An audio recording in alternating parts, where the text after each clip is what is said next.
Assalamualaikum warahmatullahi wabarakatuh. Apa kabarnya anak-anak? Semoga anak-anak ibu semua dalam keadaan sehat walafiat. Pada hari ini, kita akan membahas keunikan gerak tari tradisional bagian kedua. Pada bagian kedua ini, kita akan mempelajari berlatih meragakan gerak tari tradisi dengan hitungan dan berlatih meragakan gerak tari tradisi dengan iringan. Langsung saja kita ke bagian A, yaitu berlatih meragakan gerak tari tradisi dengan hitungan. Guna menampilkan sebuah tarian, kita harus menguasai teknik dan prosedur dalam pementasannya, terutama pada gerakannya. Elemen penting dalam tari adalah gerak, yaitu gerak-gerak yang memiliki nilai ritmis tertentu dan erat hubungannya dengan tempo dan dinamika gerak.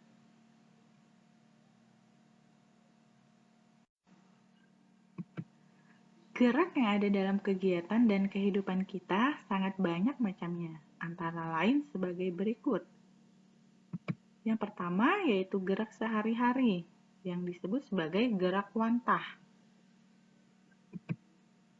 Gerak sehari-hari atau gerak wantah adalah gerak yang biasa kita lakukan dalam kehidupan sehari-hari, berupa gerak spontan, gerak-gerak yang muncul akibat kebiasaan maupun gerak-gerak khusus yang timbul karena suatu pengalaman yang sifatnya khas dan baru. Jenis yang kedua yaitu gerak berstruktur atau sering dikenal dengan gerak tari.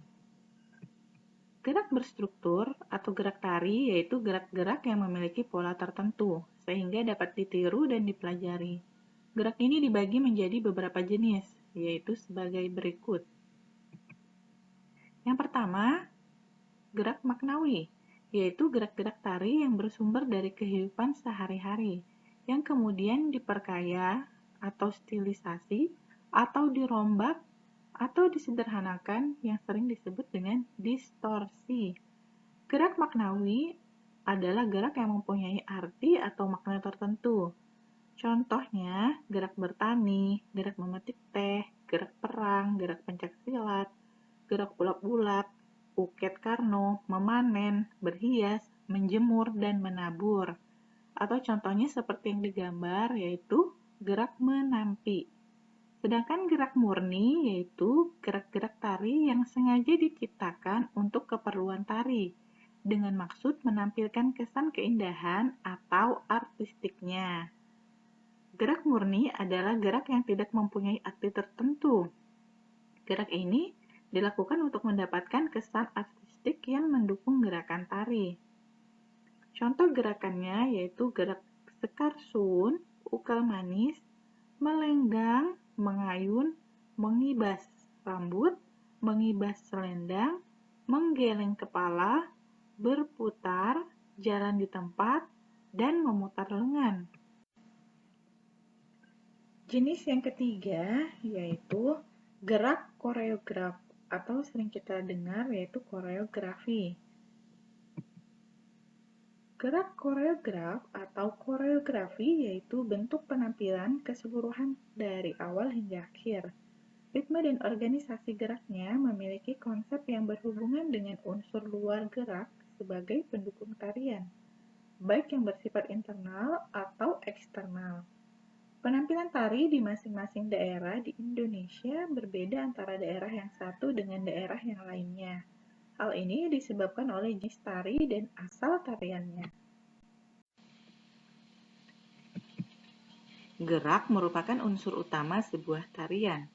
Pola lantai tari tradisional juga berbeda-beda. Berikut contoh pola lantai tari tradisional. Yang pertama, tari saman dari Aceh merupakan contoh dari pola lantai horizontal, di mana menggunakan pola lantai garis lurus. Yang kedua, yaitu tari sekapur sirih dari Bengkulu, menggunakan pola lantai garis lengkung ke depan. Untuk gambar yang ketiga, yaitu tari pendet dari Bali, menggunakan pola lantai garis lengkung ke depan. Dan yang terakhir, yaitu tari piring dari Sumatera Barat, menggunakan pola lantai garis lurus membentuk segi 4. Secara umum, pola lantai pada tari tradisional Indonesia hampir sama, yaitu garis lurus dan garis lengkung. Garis lengkung membuat pola lingkaran, dan garis lurus dapat membuat segi 4, segitiga, atau berjajar. Pola lantai dapat pula dibuat dengan mengombinasikan antara garis lurus dan garis lengkung. Gerak dapat dilakukan sesuai dengan hitungan atau iringan. Gerak tari dengan hitungan adalah berbagai gerak tari yang disesuaikan dengan irama berupa hitungan. Hitungan ini biasanya menggunakan bilangan, yaitu 1, 2, 3, 4, dan seterusnya. Hitungan juga dapat berupa petunjuk arah, seperti kanan, kiri, depan, belakang, maju, atau mundur. Pada saat melakukan gerak, dapat menggunakan properti yang disesuaikan dengan kebutuhan dalam gerak. Ragam gerak dapat dikembangkan menjadi suatu tarian. Tadi kita sudah membahas mengenai berlatih meragakan gerak tari tradisi dengan hitungan. Dan sekarang kita akan mempelajari bagian B, yaitu berlatih meragakan gerak tari tradisi dengan iringan. Musik sebagai iringan tari dapat dibedakan menjadi dua jenis, yaitu iringan internal dan eksternal. Iringan internal adalah iringan yang dilakukan sekaligus oleh penari. Misalnya pada tari saman, penari menyanyi sebagai iringan sambil melakukan gerak. Pada tari daerah Papua, penari membunyikan tifa sebagai iringan gerakan. Pada tari daerah Papua juga, penari menghentak-hentakkan kaki itu sebagai iringan gerakan, maupun terdengar bunyi lonceng pada kaki mereka. Tadi kita sudah membahas mengenai iringan internal, yaitu iringan yang berasal dari dalam penari. Dan yang selanjutnya kita akan membahas iringan eksternal, adalah iringan yang berasal dari luar penari. Iringan ini dapat menggunakan alat musik yang dimainkan, atau pemusik, atau yang berasal dari tape recorder.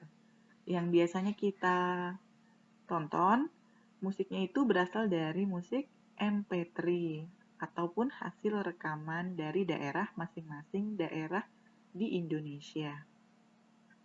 Musik iringan tari memiliki fungsi antara lain sebagai iringan gerakan, ilustrasi, dan membangun suasana.